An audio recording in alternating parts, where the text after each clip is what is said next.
Les cigarettes exportées vers l'Afrique sont plus toxiques et plus addictives que celles vendues en Europe. Voilà la conclusion d'une enquête qui vient d'être menée par une journaliste indépendante suisse.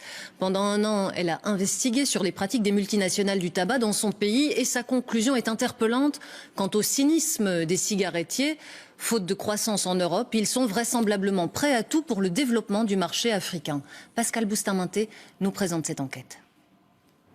Au centre de l'enquête de Marie Maurice, 3 géants de l'industrie du tabac installés en Suisse. Philip Morris, Japan International Tobacco et British American Tobacco. Son intuition, les cigarettes commercialisées en Suisse et celles qui le sont en Afrique sont différentes. J'ai choisi d'aller au Maroc pour mon enquête parce que c'est le pays d'Afrique où le plus de cigarettes suisses sont exportées.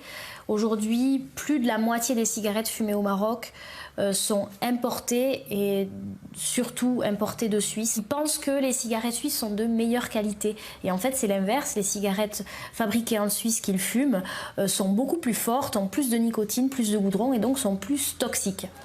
Pour prouver cela, elle a confié des cigarettes vendues en France, en Suisse et au Maroc à un laboratoire indépendant.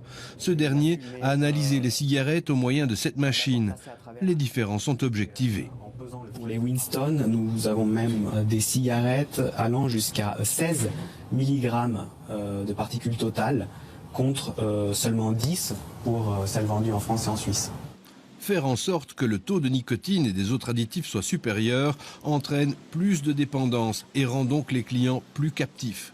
But de la manœuvre, préserver les bénéfices des cigarettiers. En Suisse, les ventes de tabac ont baissé de 38% en 20 ans.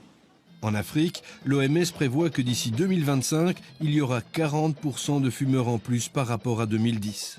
Le marché africain est donc l'objet de toutes les attentions de l'industrie du tabac qui pourrait y trouver une terre de croissance au moment où, en Occident, le nombre de fumeurs chute.